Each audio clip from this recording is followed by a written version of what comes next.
नमस्कार मेरे प्यारे साथियों, स्वागत है आप सभी का मेरे channel civil engineering chapter wise में।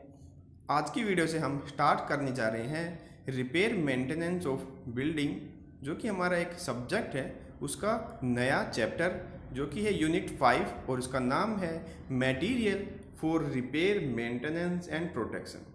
तो इस चैप्टर में हम डिस्कस करने वाले हैं इन सभी टॉपिक्स को, और इस पर्टिकुलर वीडियो में हम कवर करेंगे ये 3 topic: introduction, basic characteristics of a good repair material and compatibility aspects of A repair material. Okay, बाकी सभी टॉपिक्स को हम आगे की फर्दर वीडियो में डिस्कस करेंगे। तो आइए स्टार्ट करते हैं आज की वीडियो को स्टार्ट करने से पहले जो भी लोग मेरे चैनल पर नए हैं, तो सबसे पहले मेरे वीडियो के नीचे जो आप ये रेड कलर का बटन देख रहे हैं, इस पर क्लिक कीजिए। साथ ही साथ क्लिक करने के बाद जो बेल आइकन का बटन साथ में आता है, तो इसके साथ ऑल पे आप क्लिक कीजिए। ओके, तो इससे क्या होगा, जो भी मेरी नई वीडियो आएंगी तो उसका नोटिफिकेशन आपको मिलेगा और आप इन सबको देखेंगे और अपनी नॉलेज बढ़ाएंगे। तो इंट्रोडक्शन, रिपेयर मटेरियल आप सभी को पता ही है, बिल्डिंग मटेरियल जो भी हम यूज़ करते हैं किसी भी बिल्डिंग स्ट्रक्चर को रिपेयर करने के लिए, तो वो सारे हमारे रिपेयर मटेरियल्स होते हैं। ओके, जैसे ये बिल्डिंग है हमारी और इसमें रिपेयर में जो मटेरियल यूज़ करते हैं जैसे cement, aggregate, bricks, sand, glass, wood. Okay, तो इन सभी का हम इसमें यूज़ करते हैं। काफ़ी सारे आजकल नए प्रोडक्ट भी आ चुके हैं जिसे हम रिपेयरिंग में यूज़ करते हैं। ओके, इससे क्या होता है, हम अगर रिपेयर ना करें तो क्या होगा, और अगर हम रिपेयर करते हैं तो क्या होगा। तो सभी के मन में ये क्वेश्चन आता है। अब एक चीज़ आप याद रखिए कि हर एक जो भी चीज़ इस धरती पे है उस सभी का एक लाइफ टाइम होता है। ओके, तो ऐसा ही जैसे इंसानों का होता है, जानवरों का होता है, पेड़ पौधों का, सभी का होता है, वैसे ही बिल्डिंग का भी होता है। तो इसमें क्या होता है, जब बिल्डिंग की लाइफ कंप्लीट होने वाली हो, जैसे 20 या 30 साल ऐसे होती है, तो उस टाइम पे उसमें डेटेरियोरेशन होना स्टार्ट हो जाता है, यानी कि उसकी सेहत में कमी होना हो जाता है। जैसे हमारा शरीर बूढ़ा हो जाता है तो वैसे ही बिल्डिंग भी बूढ़ी हो जाती है, उसमें क्रैक्स आ जाते हैं, उसका प्लास्टर जड़ जाता है, उसका कंक्रीट, उसका रेनफोर्समेंट, उसका जो वाइट वाश है, पेंट है, वो सारा धीरे धीरे ख़राब हो जाता है। तो उस टाइम पे उसको ठीक करने की ज़रूरत होती है, तो वो सारा हमारा रिपेयर में आता है। ओके, अगर आप उसको रिपेयर ना करें तो वो बहुत ही जल्दी अनसर्विसेबल हो जाएगा। अनसर्विसेबल का मतलब है आप उसमें रह नहीं पाओगे। ओके, अगर आप उसको रिपेयर कर लोगे तो उसमें आप और उसकी लाइफ को इंक्रीज कर सकते हो और उसमें आप सर्विस अच्छे से ले सकते हो उस बिल्डिंग की। ठीक है, तो इसी से रिलेटेड हमारा ये चैप्टर है जिसमें हम अलग अलग तरीके के जो हमारे बिल्डिंग मटेरियल के यूज़ करते हैं हम रिपेयरिंग में, उन सभी को डिस्कस करने वाले हैं। अब एक जो बिल्डिंग मटेरियल होता है वो अच्छा होता है, और उसमें क्या क्या खूबियाँ होती हैं, क्या क्या उसके अंदर कैरेक्टरिस्टिक्स होते हैं, तो एक एक करके हम देखते हैं। Good bond strength with existing material, इसका मतलब क्या है। सबसे पहले आपको ये दिमाग में याद रखना है कि जो भी हम लाइन पढ़े उसका मतलब हमें पता हो। ठीक है, तो हम उसको ना कि एग्ज़ाम के लिए हम उसको याद करें, बल्कि आगे फ्यूचर में भी हमारी जर्नल लाइफ में भी ये चीज़ें यूज़ होती हैं। आप सभी घर में रहते हैं तो उसमें भी रिपेयरिंग का काम होता है, तो वो भी आपके लिए फ़ायदेमंद साबित होता है। ठीक है, तो फर्स्ट लाइन का मतलब क्या है, good bond strength with existing material. जब कोई पुराना मटेरियल हो, बिल्डिंग में जो मटेरियल पुराना हो जाता है उसी को ही हम रिपेयर करते हैं, तो उसकी बॉन्ड स्ट्रेंथ और हम उस पर जो नया मटेरियल उस पर अप्लाई करेंगे, लगाएंगे, तो उन दोनों के बीच में जो बॉन्डिंग होंगी वो उसकी स्ट्रेंथ कैसी होगी। ठीक है, तो उनके बीच में स्ट्रेंथ बॉन्डिंग की अच्छी होनी चाहिए। तो इस प्रकार का मटेरियल हम यूज़ करेंगे अपने रिपेयर में। ठीक है, दूसरा है लो श्रिंकेज प्रॉपर्टी। जो हम मटेरियल यूज़ करेंगे उसमें श्रिंकिंग जो प्रॉपर्टी होती है वो कम हो। ठीक है, यह ऐसा ना हो कि वो बहुत जल्दी सिकुड़ जाए। ठीक है, हमारा ओरिजिनल मटेरियल इतना ना श्रिंक कर पाए और नया मटेरियल हमारा ज़्यादा श्रिंक कर पाए, तो एक दूसरे के बीच में तालमेल सही नहीं बैठता। ठीक है, तो ऐसा भी ना हो। नेक्स्ट प्रॉपर्टी है mechanical properties of repair material should be as close to the base material as possible. इसका मतलब क्या है, जो हमारा बेस मटेरियल है, बेस मटेरियल का मतलब जो हमारा पुराना मटेरियल है हमारे घर में लगा हुआ है, उसकी प्रॉपर्टी और हम जो नया मटेरियल उस पर अप्लाई करने वाले हैं उसकी प्रॉपर्टी, दोनों की प्रॉपर्टी हमारी लगभग सेम होनी चाहिए। ज़्यादा डिफरेंस अगर हो तो वो एक दूसरे के साथ तालमेल नहीं बिठा पाते हैं और हमारा जो रिपेयर का काम होता है वो अनसक्सेसफुल हो जाता है। ठीक है, फिर है गुड वर्केबिलिटी।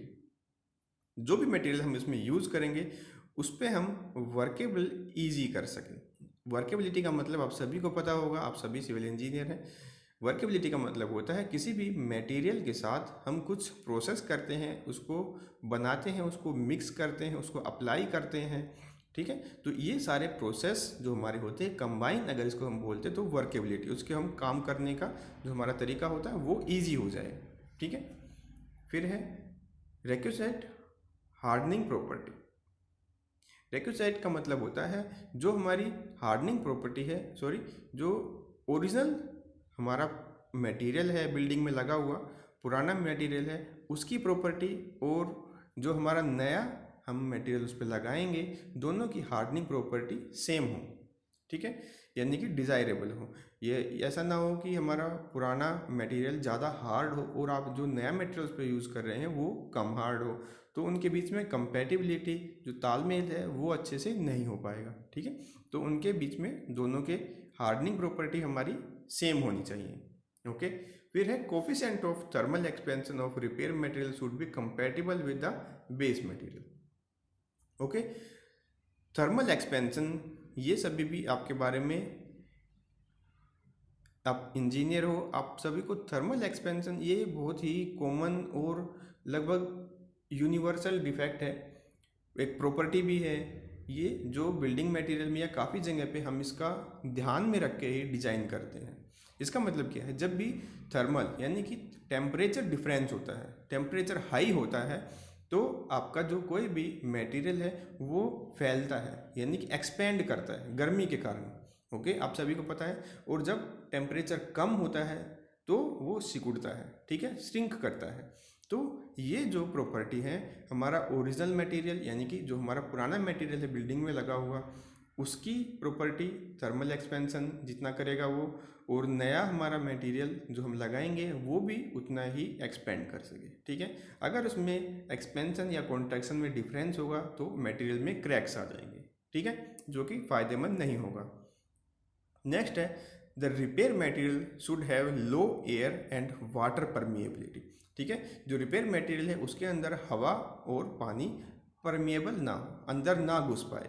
ठीक है, नेक्स्ट है the repair material should have minimum curing requirement. Okay, minimum curing requirement का मतलब है जब हम कोई नया मटेरियल हम उस पर अपनी पुरानी बिल्डिंग पे अप्लाई करते हैं, ठीक है, बिल्डिंग मटेरियल, तो उस पर हम क्यूरिंग कम से कम करें। ठीक है, उसकी रिक्वायरमेंट हो जो क्यूरिंग की वो कम से कम हो। ऐसा ना हो कि जो हम फ्रेश जो कंक्रीट करते हैं उस पर बहुत ही ज़्यादा हम क्यूरिंग करते हैं। क्यूरिंग का मतलब आपको पता होगा, तराई होती है, पानी स्प्रिंकल करते हैं, पानी हम छिड़कते हैं कंक्रीट मटेरियल पे, तो उस पर उसका हाइड्रेशन होता है और जो सीमेंट की रिएक्शन है वो कंप्लीट होती है और वो अपनी कंप्लीट हार्डनेस अचीव करती है, कंप्लीट स्ट्रेंथ अपनी अचीव करती है सीमेंट। तो इसीलिए हम क्यूरिंग करते हैं। तो क्यूरिंग टाइम उस पर कम से कम हो नए मटेरियल पे। ओके, नेक्स्ट है हमारा the colour and texture of the repair material should match. ठीक है, जो कलर है हमारा पुराने बिल्डिंग का और जो नया मटेरियल हम रिपेयर मटेरियल उस पर लगा रहे हैं उसका कलर और टेक्सचर मैच करना चाहिए।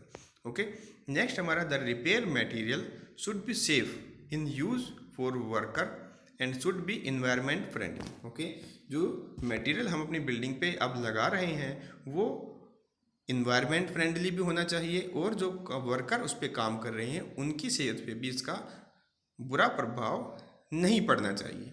ठीक है, तो ये थे कुछ अच्छे कैरेक्टरिस्टिक्स ऑफ गुड मटेरियल जो कि हम यूज़ करते हैं रिपेयरिंग में।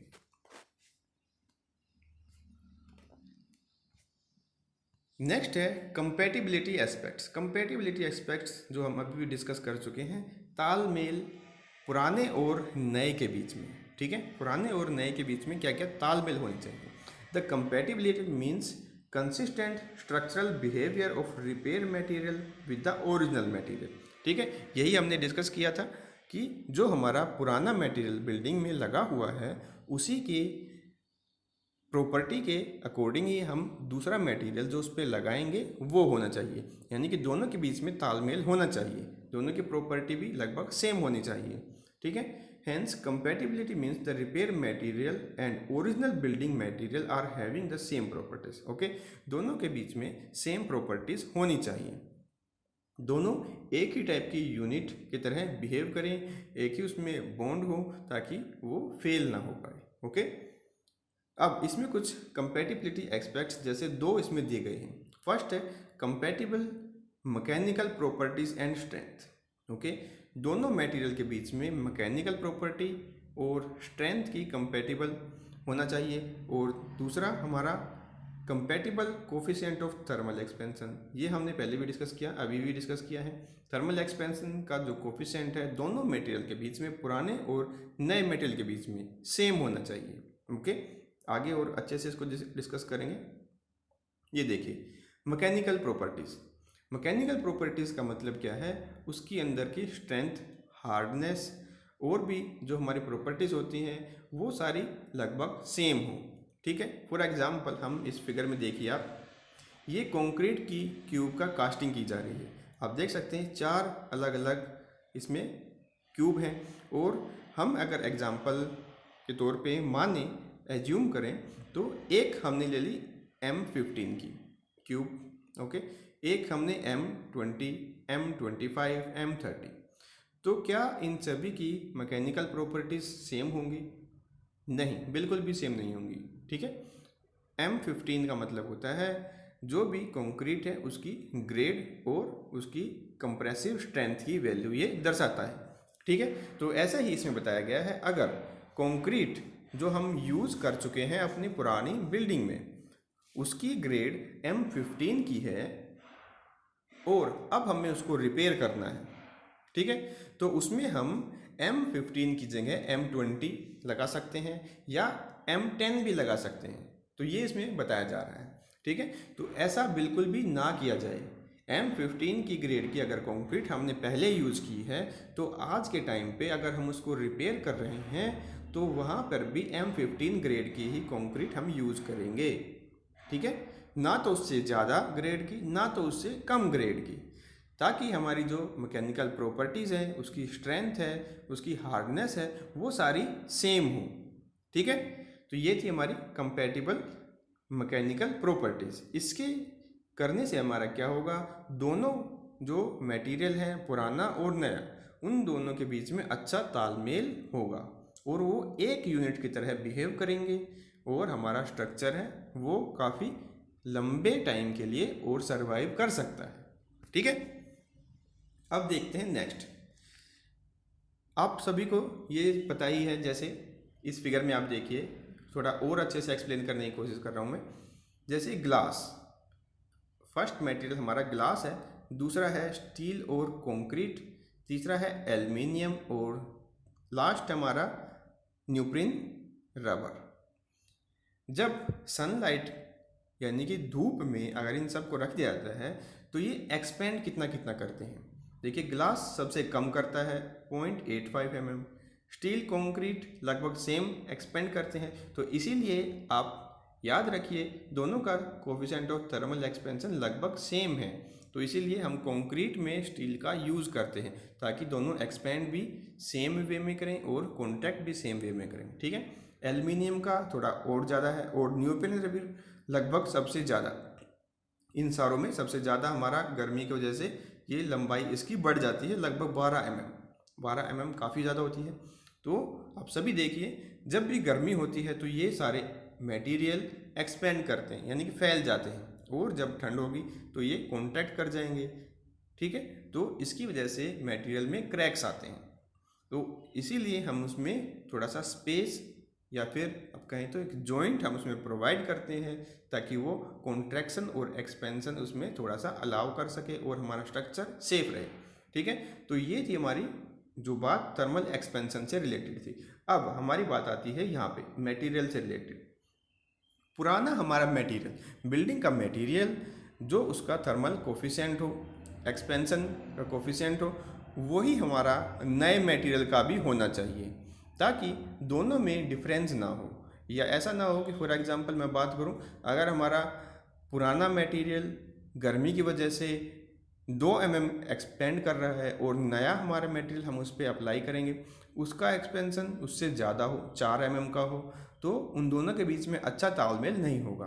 ठीक है, दोनों पहले ही फेज में क्रैक हो जाएंगे। ठीक है, तो तालमेल इनके बीच में बिठाना ज़रूरी होता है, थर्मल एक्सपेंशन का और मैकेनिकल प्रॉपर्टीज़ का। तो इन सभी के बीच में अच्छा तालमेल होगा, तभी हम अपने रिपेयर को सक्सेसफुल बोल सकते हैं। ठीक है, नेक्स्ट वीडियो में हम डिस्कस करेंगे जो भी टाइपिंग हमारी मटेरियल की है, हम जिसको हम यूज़ करते हैं अपनी बिल्डिंग मटेरियल में, ठीक है, स्पेशली रिपेयर के लिए, उन सभी को डिस्कस करेंगे। वीडियो आपको कैसी लगी? अच्छी लगी तो मुझे बताइए, बुरी लगी तो भी मुझे बताइए। लाइक कीजिए, अपने स्टडी रिलेटेड ग्रुप में इसको शेयर कीजिए, सब्सक्राइब कीजिए मेरे चैनल को। Thank you for watching, have a good day.